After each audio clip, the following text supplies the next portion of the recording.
राधे राधे, जय श्री राम। दोस्तों, कभी आपने ये सोचा है कि एक पत्नी अपने ही पति से, अपने शौहर से, एक अपनी ही सहेली के साथ गलत काम करने के लिए अपने पति को प्रेरित करेगी, खुद गेट पे खड़ी होकर पहरा देती है। उसका पति अंदर गलत काम कर रहा होता है उसकी दोस्त के साथ। जब उसकी दोस्त उस पत्नी को, यानी कि उस व्यक्ति जिसने उसके साथ गलत काम किया, उसकी पत्नी को शिकायत करती है, अपनी सहेली को शिकायत करती है उसके पति की, तब वो कहती है कि कोई बात नहीं, कर लिया तो कर लिया, अब आप बाहर किसी को मत कहना। उस पत्नी का, उस सहेली का भाई भी उसकी मदद करते हैं। दो दो लोग गेट पे खड़े हो जाते हैं ताकि कोई आके देख ना सके और पति अंदर लग रहा है गलत काम करने में। ऐसे ही एक यास्मीन नाम की लेडीज़ ब्यूटी पार्लर चलाती है। ब्यूटी पार्लर पे काम सिखाने के सहारे लड़कियों को बुलाती है और अपने पति से गलत काम करवाती है। फिर एक दिन ऐसा आया कि उसका भांडा फूट जाता है। किस तरीके से दोस्तों ये हमारी एक बहन फंस जाती है उसके चंगुल में, पूरी कहानी बताऊंगा। किस किस तरीके से वो अपने पति तक लाती थी और पति कैसे कैसे उसके साथ क्या क्या करता था, पूरी डिटेल से आपको बताने वाले हैं। एक सच्ची घटना है, मैं कोई भी आपको मनगढ़ंत कहानी नहीं सुना रहा हूँ। सो नमस्कार दोस्तों, मेरा नाम उमा शंकर है और मैं ऐसी ही सच्ची घटनाएं आपके लिए इन्फॉर्मेशन के लिए लाता हूं ताकि आप और हमारा परिवार सेफ रहे, बच के रहे और ऐसी घटनाओं से अवेयर हो जाएं ताकि आने वाले भविष्य में हम लोग मात न खाएं। सो आप अगर इस चैनल को सब्सक्राइब नहीं किए हो, अगर पहली बार आए हो तो चैनल को सब्सक्राइब करें और वीडियो को लाइक कर दें। और सुनो, मैंने आपको लास्ट वीडियो में काम दिया था कि आप अपनी फेवरेट मूवी का नाम बताइएगा। आज आप अपने फेवरेट पैलेस का नाम बताइए। सबसे ज़्यादा आप कहाँ पे घूमना पसंद करते हैं और हमारी वीडियो आप कहाँ से देख रहे हैं, कमेंट बॉक्स में टाइप कर दीजिएगा।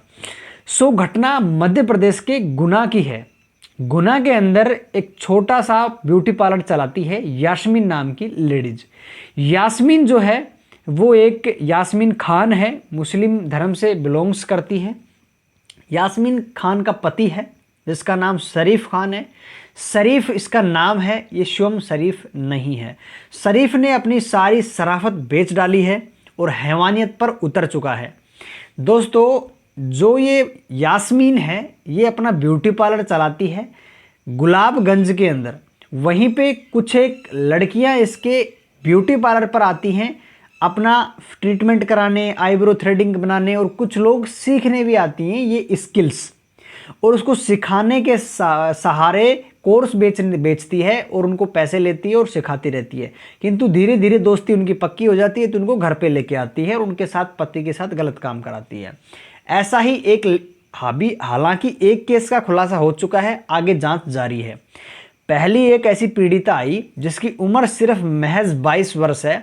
उसकी शादी की उम्र हुई है, अभी उसकी शादी नहीं हुई थी। वो सोच रही थी कि मैं अगर ये कोर्स कर लेती हूँ तो इस बहन की तरह ही, यास्मीन की तरह ही, मेरी शादी जब हो जाएगी तो अपने ससुराल में जाके मैं भी एक पार्लर खोल लूँगी, मैं भी अपनी रोजी रोटी चला लूँगी, अपने पति का कंधे से कंधे मिलाकर सहारा बन जाऊंगी। इस वजह से यास्मीन के पास चली जाती है। घर वालों ने इसको अनुमति दे दी कि गुलाबगंज में चली जाया करो और अच्छी लड़की यास्मीन है उसके पास आप जाया करो और कोर्स सीख लिया करो। पीड़िता मान जाती है। 22 वर्ष की लड़की अब एक सपना लेके उसके ब्यूटी पार्लर में पहुंच जाती है, किंतु उसको नहीं पता था कि कुछ दिनों में यहाँ इसके साथ ऐसा होने वाला है कि 4-4 महीने तक इसके साथ गलत काम होते रहेंगे और यही लेडीज़ कराने वाली है। जी हाँ दोस्तों, वो जाती है, एडमिशन लेती है, कोर्स खरीदती है और धीरे धीरे धीरे उसके पार्लर पे जाती रहती है। वहाँ पे यास्मीन की पक्की दोस्त वो बन जाती है। शुरुआत में हालांकि बोलचाल हुई, धीरे धीरे धीरे रुझान बढ़ा, आपस में दोनों की दोस्ती हो गई। यास्मीन और पीड़िता दोनों ही दोस्त बन जाती हैं। बताया जाता है कि कुछ आंकड़ों और समाचारों के माध्यम से यास्मीन जो है वो यास्मीन खान है और जो पीड़िता है वो हिंदू धर्म से बिलोंग करती है। हालांकि इसका सत्यापन अभी हुआ नहीं है और आगे जो भी होगा समाचारों के माध्यम से मिलेगा, जानकारी आ जाएगी। किंतु ऐसी आशंका 100% जताई जा रही है सिर्फ। तो ये जो हिंदू परिवार की बेटी थी ये वहाँ पे सीखने के लिए जाती है और दोस्ती उनकी गहरी हो जाती है। अब इनका घर पे भी आना जाना होता है पार्लर पे काम सीखने के बाद में। यास्मीन के घर पे पीड़िता कई बार जाया करती थी। यास्मीन के परिवार में उसका पति और उसका भाई रहता था। अब एक दिन की बात है कि ये जो पीड़िता है 22 वर्ष की, ये यास्मीन से मिलने के लिए उसके घर पे चली जाती है। अब उसके घर पे ना यास्मीन होती है और ना ही उसका भाई होता है। सिर्फ एक शख्स मौजूद होता है, शरीफ खान। और शरीफ खान उसको कहता है कि यास्मीन अभी यहाँ पे नहीं है। तो तुरंत डिसीजन लेती है पीड़िता कि मुझे अब घर से चलना चाहिए। और अक्सर हम यही करते हैं, अक्सर हमारी बहन बेटी यही करती है कि जब घर में कोई नहीं है तो मुझे जिससे काम था वो नहीं है तो मैं घर जाती हूँ। तब उसके पति शरीफ ने उसको रोक लिया, कहा कि आप बैठ जाओ, यास्मीन से मेरी बात हुई है, यास्मीन कुछ ही मिनटों में लौटने वाली है, आप उनसे मिलके ही चले जाना। वो रुक जाती है, बैठ जाती है। उसने अचानक से दरवाज़ा बंद कर दिया और दरवाज़ा बंद करके अकेले घर में सोच के उस लड़की के साथ ज़बरदस्ती करने लगा, उसको पकड़ लेता है। अब ये देख के वो बहुत ज़्यादा घबरा जाती है कि ये क्या कर रहा है, क्योंकि यास्मीन के घर पे ये लेडीज़ कई बार लगातार आ चुकी थी। तब तक इसको इस व्यक्ति ने, इस शरीफ ने कुछ नहीं कहा, किंतु ये बेचारी नादान सी नन्ही सी परी नहीं जानती थी कि इस शरीफ की नज़र उस पर गंदी टिकी हुई है और वो कई दिनों से मौके की तलाश में था कि कब मौका लगे और कब मैं इसको नोच लूँ। लेकिन जब उसको पकड़ लेता है तो वो छटपटाती है, चिल्लाती है, चीखती है। उसकी चीख और चिल्लाहट कोई सुनने वाला नहीं था। पूरा घर खाली था और सिर्फ शरीफ था। शरीफ ने अपनी शराफत को बेच डाला और उसको घसीटते हुए अपने रूम तक लेके आया। रूम में लाने के बाद में कुंडी लगाता है और उसके साथ अपनी पूरी हैवानियत और जी भर के गलत काम करता है। इतना सारा काम करने के बाद में वो रोने लग जाती है। जैसे ही वो बाहर निकलती है तो पता लगता है कि यास्मीन तो बाहर ही है। तो उससे बात करती है, यास्मीन को रोते रोते सारी दास्तान बताती है। यास्मीन उसको अपने कमरे में लेके जाती है, बैठाती है और समझाती है। अब यास्मीन ने जो कहा उसको सुन के उस पीड़िता के पैरों तले जमीन खिसक गई और आपके भी खिसक जाएगी। दोस्तों, उसने कहा कि कोई बात नहीं है, तू किसी को मत कहना, ये मेरा पति है, इसकी बदनामी हो जाएगी, मेरी भी बदनामी हो जाएगी, मेरा पार्लर बंद हो जाएगा, सबसे बड़ी बात तेरी इज्जत खराब हो जाएगी, तेरी कोई शादी नहीं करेगा, तेरी माटी पिट जाएगी इज्जत की, तेरे माँ बाप की इज्जत खराब हो जाएगी। उसको इतना सारा इमोशनली और उसको इतने सारे फैक्ट बातें बताई कि वो बेचारी ऐसे सोची कि यही सत्य है, अब तेरे को नहीं बताना। और वो जैसे तैसे करके अपने मानसिक संतुलन को कंट्रोल में करने की कोशिश करती है और वो मान जाती है।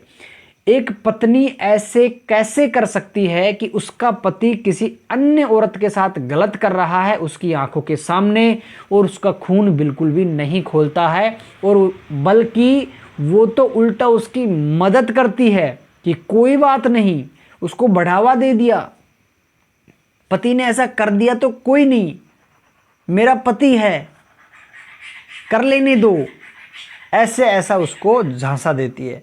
उसकी सहेली फिर भी मान जाती है, लेकिन अब दोबारा घर आने के लिए प्रेफर नहीं करती है। वो अपने आप को अनसेफ महसूस करती है, काफ़ी दिन डिप्रेशन में चली जाती है, क्योंकि ऐसे बिना किसी के कंसर्न के किसी से ऐसा गलत काम करते हैं तो वो एक टॉर्चर होता है। उस टॉर्चर को बर्दाश्त करना नेक्स्ट टू इम्पॉसिबल होता है। जिसके साथ ऐसा हुआ वो ही फील कर सकता है, आप और हम तो सिर्फ अनुमान लगा सकते हैं। वो बेचारी घर पे आ जाती है, कई दिनों तक डिप्रेशन में रहती है। जब जब वो घर आने की बात होती तो शरीफ अपनी पत्नी यास्मीन से बातें करता कि आप बताओ ना अब दोबारा वो कब आएगी, क्योंकि उसको फिर से तलब लगी थी उसके साथ कुछ गलत करने की। वो मौके की तलाश में था। उस यास्मीन ने उसको फिर से घर पे बुलाया और फिर से वही काम करवाया। खुद गेट पे खड़ी हो जाती थी और अंदर गलत काम करती थी। ये दोस्तों एक बार नहीं, इस पीड़िता के बताए अनुसार कई बार, कई महीनों तक, 4 महीनों तक लगातार काफ़ी दिन तक टॉर्चर चलता रहा। 22 वर्ष की हमारी बहन थक गई, हार गई और टॉर्चर बर्दाश्त करते करते उसके गले तक आ गया और वो सोची या तो मैं मर जाती हूँ और या तो इसको खुलासा कर देती हूँ। जब जब वो लड़की उसके घर पे नहीं जाया करती, यास्मीन के घर पे नहीं जाती थी बेचारी, तब उसका पति उसको ब्लैकमेल करता कि तेरी मैं इज्जत धज्जियाँ उड़ा दूंगा, इज्जत की पूरी सोसाइटी में बता दूंगा, बाहर बता दूंगा, तेरी क्या इज्जत रह जाएगी अगर तू नहीं आएगी। तो ब्लैकमेल होके वो जाया करती थी और वो काम में करा करती थी। बेचारी मजबूर थी कि माँ बाप को नहीं बता सकती, बता दिया तो मेरी भी इज्जत गई, माँ बाप टेंशन में आ जाएंगे, पूरा खुलासा हो जाएगा। क्या करती, मरती क्या ना करती, हार गई एक दिन और पहुंच गई घर पे रोते रोते, और इतनी टूट गई थी वो अंदर से कि उसका कोई सहारा तक नहीं था। जिस दोस्त पे भरोसा किया उसने ही उसके पीठ पीछे खंजर घोंप दिया। अपने परिवार वालों को रोते रोते पूरी दास्तान बताती है। 4 महीने तक जो आप बीती उसने बताई। उसके माता पिता के पैरों तले जमीन खिसक गई। वो अंदर तक हिल गए कि मेरी बेटी ऐसा कैसे मजबूत हो सकती है, इतने दिनों से हमारी बच्ची के साथ अन्याय हो रहा है और ये कैसे सहन कर रही है। वो तुरंत बिना देरी किए गुना के थाने में पहुंच जाते हैं और रिपोर्ट गंभीर तरीके से दर्ज कराते हैं। पुलिस को ये मामला बहुत ही संगीन नजर आता है और पुलिस तुरंत एक्टिव हो जाती है और तुरंत रेड मारती है उस ब्यूटी पार्लर पे। यास्मीन को गिरफ्तार करती है, उसके पति शरीफ को और एक मुबीन नाम का जो उसका भाई था उस लेडीज का, तीनों को गिरफ्तार करती है क्योंकि तीनों की साजिश इसमें होती है। पत्नी द्वारा तीनों पे आरोप लगाया जाता है और जो पीड़िता है, पीड़िता द्वारा तीनों पे आरोप लगाया जाता है। उसकी दोस्त पे, यास्मीन पे, उसके पति पे और उसकी पत्नी, उसकी लेडी यास्मीन का भाई पे। तीनों को पुलिस गिरफ्तार करती है और गिरफ्तार करने के बाद में थाने लेके आती है और उसके बाद में इनसे पूछताछ की जाती है। पीड़िता ने सब कुछ बता दिया। अब उसके आधार पर जो जो इसने किया, अब आगे जो भी जांच अगर कंसल्ट करके अगर की जाएंगी तो वो भी होंगी और ये पुष्टि होने के बाद में कि इन्होंने गलत काम किया है, इनको जो भी सज़ा मुकर्रर की जाएगी वो तो मिलनी ही है। लेकिन ऐसे दोस्त पे क्या भरोसा करने के लायक ऐसे दोस्त आजकल बचे हैं? क्या भरोसा कर लोगे आप? एक दोस्त ही अपने ही पति से ऐसे कुछ करा रही थी। सोच के देखो कितना बड़ा गेम है ये। और उसने पता नहीं एक लेडीज़ के साथ किया या पहले भी ऐसे किया, इसने तो बता दिया। तो ये तो इनका एक मतलब पैटर्न चलता आ रहा था, क्योंकि अगर उसको गलत लगता तो वो पत्नी विरोध करती अपने पति का, लेकिन नहीं किया। तो यास्मीन खान को गिरफ्तार करके अभी जो सज़ा दी जाएगी उसके लिए आप लोग ज़्यादा से ज़्यादा इस वीडियो को शेयर करें ताकि इसको बेचारी को न्याय मिल सके। दोस्तों, आप इस वीडियो पे, इस घटना पे क्या कहना चाहते हैं? घटना बिल्कुल सत्य है और कल उसके साथ हुआ है, आज हमारे साथ भी हो सकता है, कल को हमारे साथ भी हो सकता है। तो आप ज़्यादा से ज़्यादा इस वीडियो को शेयर करें और अवेयर हों ताकि आप अपनी बच्चियों को, अपनी बेटियों को, बहनों को ड्रॉप करके आएँ और लेके आएँ और थोड़ा ध्यान रखें। ये किसी न किसी इस तरीके के हादसे का शिकार हो सकती हैं और हमारी बहनों को, हमारी माताओं को इस तरीके की सेफ्टी हम दे सकें, इसलिए हम ये जानकारी आप तक पहुंचाते हैं। मैंने मेरा काम कर दिया। आप इस वीडियो को लाइक करके, चैनल को सब्सक्राइब करके, वीडियो को शेयर करके अपना पूरा धर्म निभाइएगा। आपकी क्या राय है वो वीडियो के कमेंट बॉक्स में टाइप कर दीजिएगा। कल फिर मिलेंगे 7 बजे। Thank you so much. मिलते हैं किसी नेक्स्ट वीडियो में। तब तक के लिए जय श्री राम।